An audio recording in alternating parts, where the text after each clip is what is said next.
Hi guys, welcome to Brand X Reviews and another edition of BXR Mailbag. And this contribution has been sent in by, again, Paul Cage, one of our great contributors on the Mailbag section. Just asks some really great questions. And this one, as you probably would have guessed, deals with the whole Marvel versus DC debate, I guess, about future films. And, well, they've kind of started the DC one already with Man of Steel, which came out 2 years ago, 2013. That's the only one we've had to date in this new franchise. But anyway, let's get on to the actual question anyway. This may end up being a much deeper question than I had imagined, but where do you stand on the Marvel versus DC movie battle?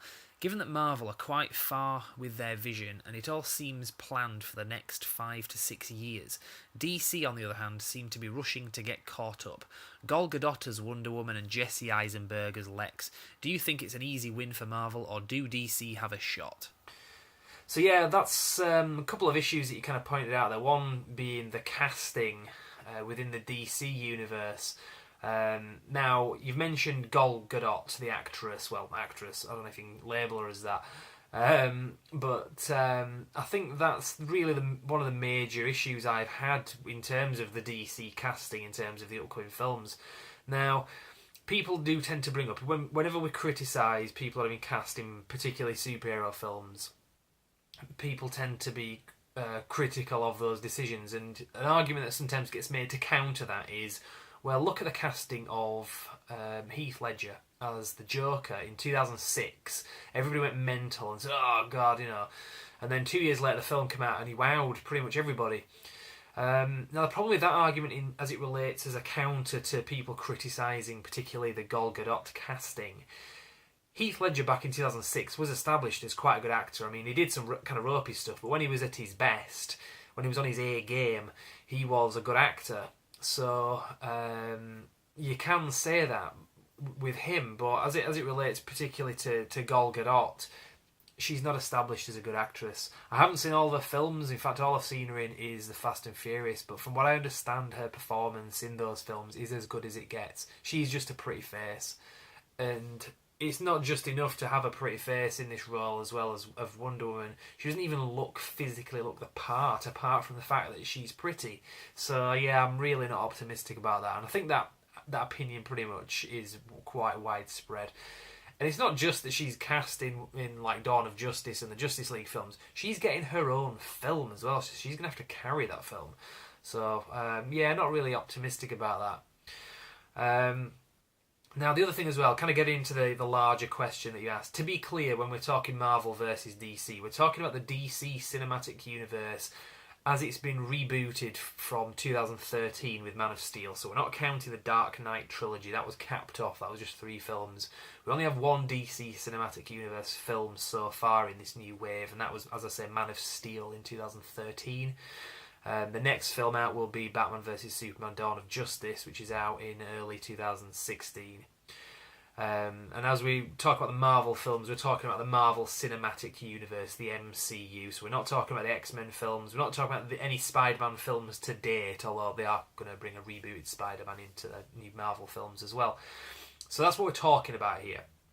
Now, you're asking me where I stand on this. Well, it's kind of hard to, really. I don't take a stance on it. I'm optimistic, cautiously optimistic about some of the DC stuff, but I'm really looking forward to it. I'm just generally a big fan of superhero films in general, so I don't really take one side over the other. In terms of the comics, I tend to have read more of the Marvel stuff, but that's just because that's kind of what I've been exposed to through watching the films. I'm more a film fan than I am a comic fan. So again, I don't really take a Marvel over DC attitude over this. Now, in terms of how successful these films are going to be and the actual perception of it, I think as it stands right now, Marvel is leading the way, obviously, because they've got about 10 films so far in their Marvel Cinematic Universe, and it's steadily growing as well, whereas DC only has 1 film. So I think right now, if you were to have 2 films, a Marvel film and a DC film, released on the same day, generic Marvel film, generic DC film, I think most people would be more interested in the Marvel film than they would the DC one, just because of the position that DC seems to be, well, they are behind, in terms of the number of great films they've made and number of films within the universe they're currently doing. Now that could all change, because when Dawn of Justice comes out Batman vs Superman Dawn of Justice comes out early next year, if that film is awesome, and I mean like 10 out of 10, just really excited to see the next one, that could change. That one film, I think, could really change the perception. I think generic DC film versus generic Marvel film, which one are you going to go see first on the same day? I think we would need more information to make an actual decision there. I think we really would, if that film is great. I think, like I say, with that one film, DC could really catch up in terms of anticipation of future films coming out. But we'll see anyway. We don't know whether it's going to be good or not. We haven't even seen a real trailer yet for Batman vs Superman. There's a Comic-Con teaser trailer, which has only really been seen widespread in bad quality. You can sort of make out what's going on. But it's been taken down on YouTube and stuff. I do understand there is a trailer coming very soon for Batman vs Superman. But as I say, that's kind of where it stands with those films. I think the other perception as well is with the DC films, what we understand about what is to come, and also what we saw in Man of Steel. They're kind of grim, they're kind of dark. Some say more realistic. I don't know. I mean, how realistic is a film like Green Lantern or something like that, or whatever? I mean, not the Green Lantern film that they did before, but a film about the Green Lantern character, or any of this other stuff. I don't think it's the realism factor.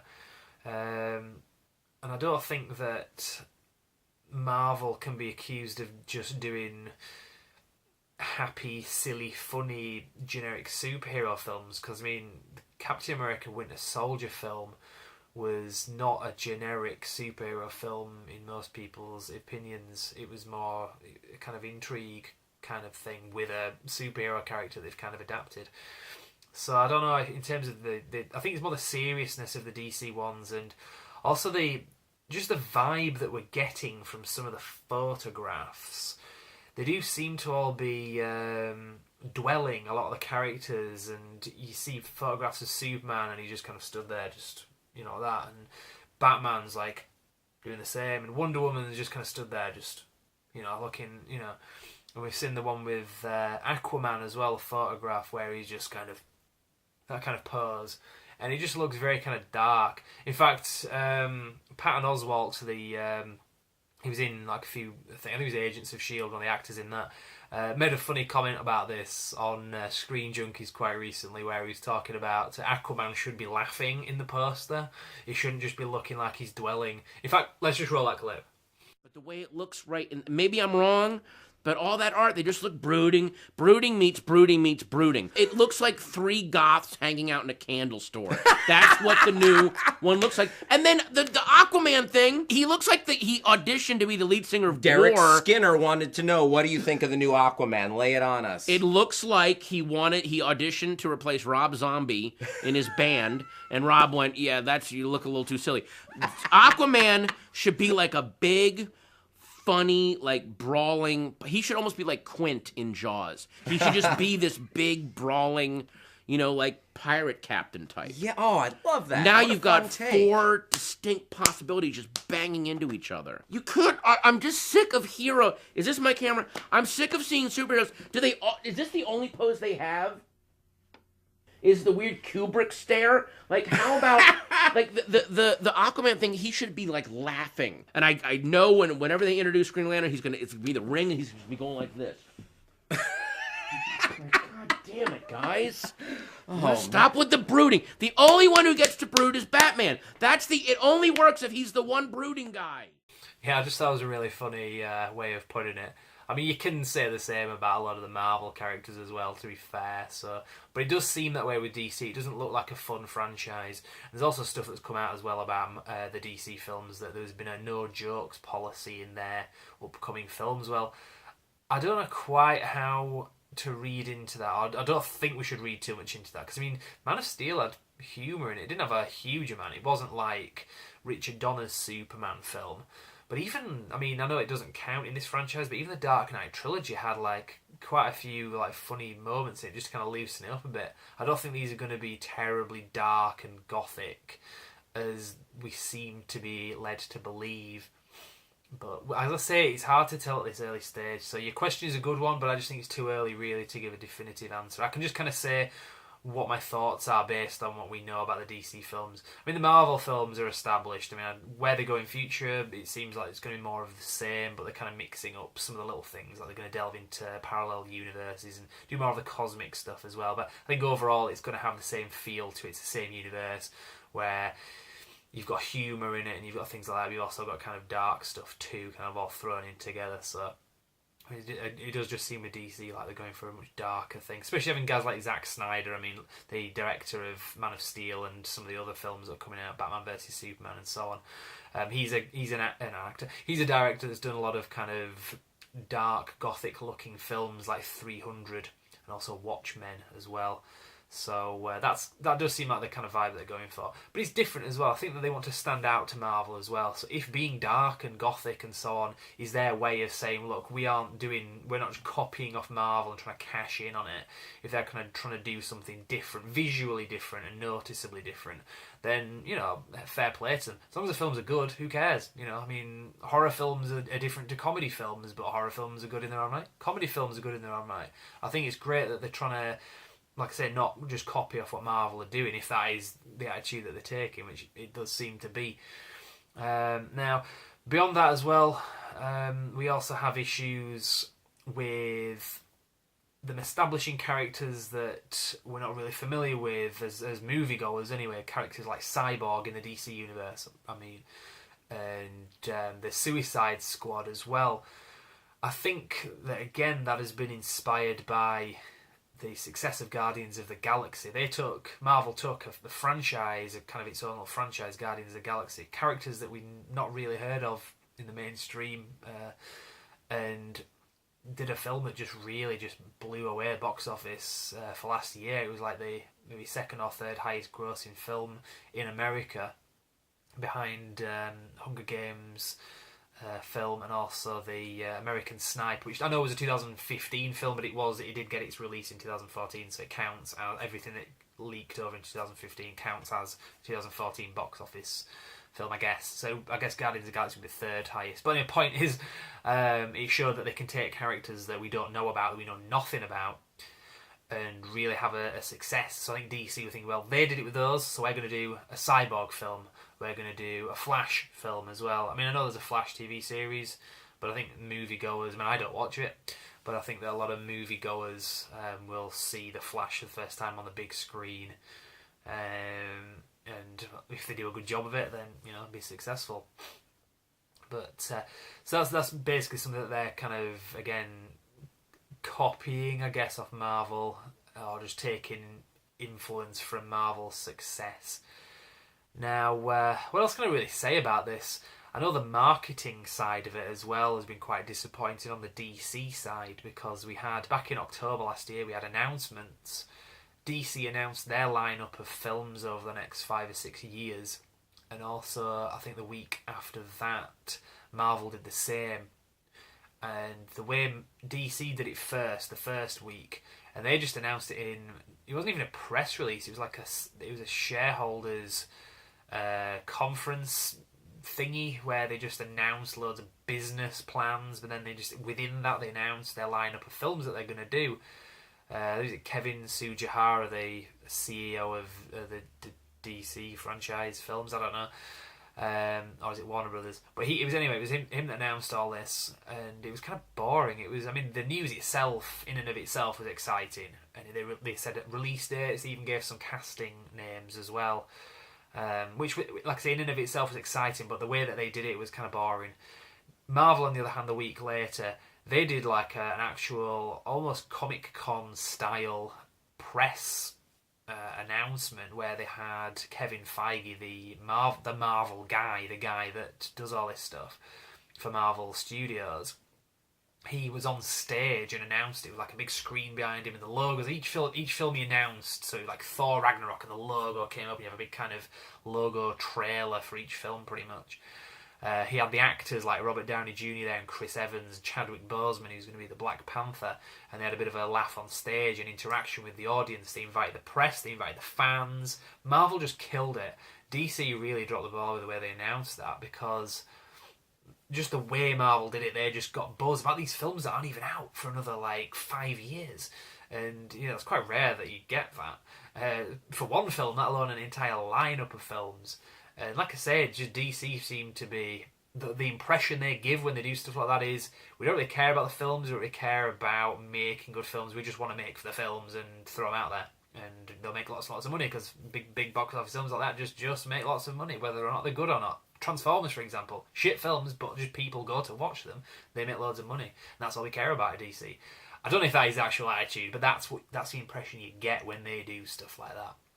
So again, I'm not slating DC or their films. I'm just saying decisions like that don't really inspire confidence in us, and they don't get a lot of excitement going amongst the fans. So it's easy to fall into the Marvel. I'm a Marvel person more than a DC person in terms of the films at this stage. But again, it's an unfair advantage for Marvel because DC haven't. They're behind with it for whatever reason.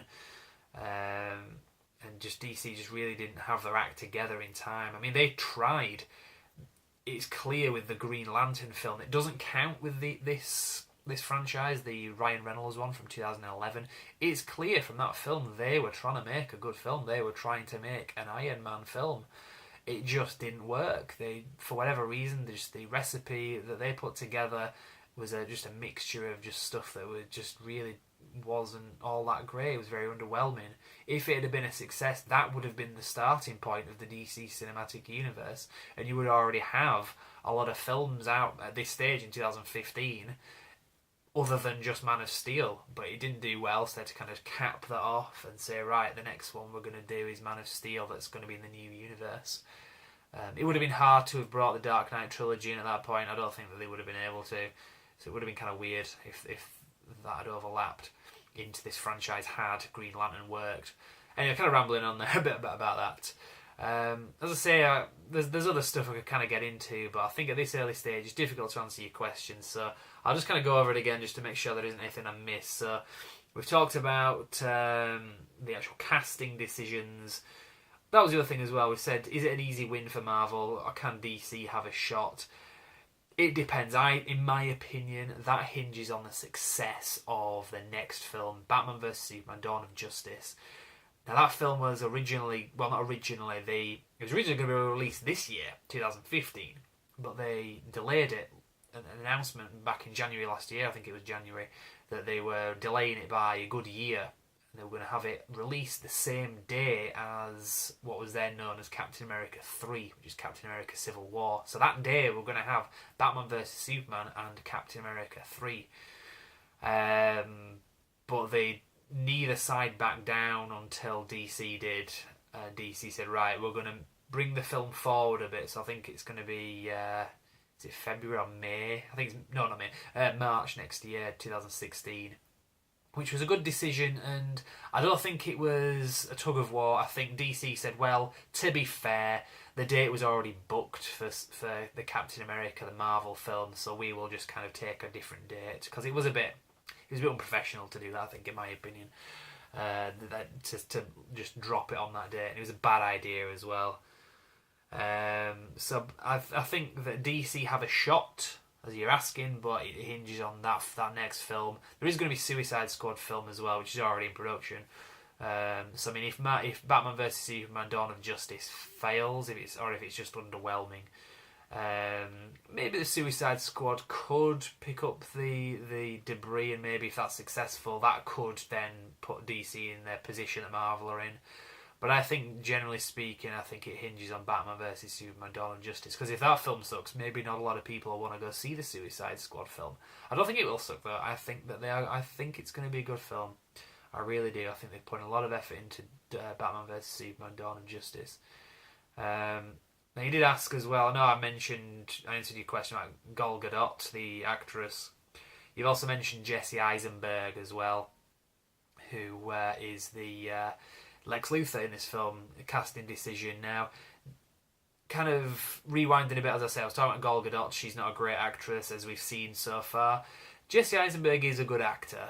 Now, I don't think the question of him being a good actor. Is he good enough to play Lex Luthor? I think that's bollocks. Of course he is. He's a great actor. He's done some great films. I think that the thing more is his style. Will his style be compatible with a Lex Luthor that we want to see? Will he deliver? I think he's got a good chance, to be honest. He's not necessarily going to be, hello, my name is Jesse Eisenberg and I'm Lex Luthor character. That's the way he kind of talks. He talks very fast, and in a lot of his films, that tends to be his style, like I say.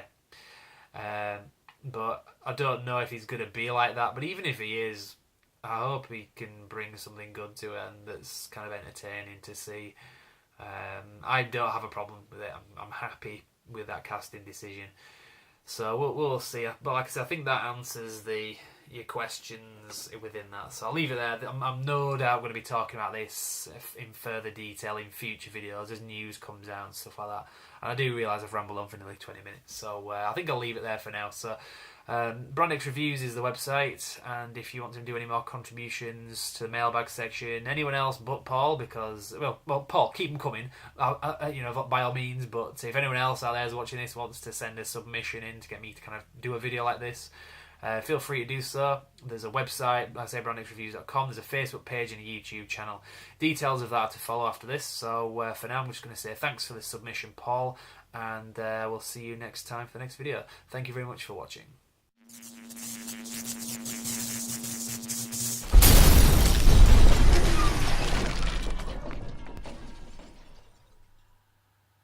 Hi guys, I hope you enjoyed the video. Just so you know, for more news, reviews and retrospectives, you can like our page on Facebook, simply called Brand X Reviews. But as well as that, you can also subscribe to us on YouTube via this video. You can also bookmark our website, which is brandxreviews.com, which is pretty much a central hub for everything that I've just mentioned. So check that out and we will see you next time. Thank you very much.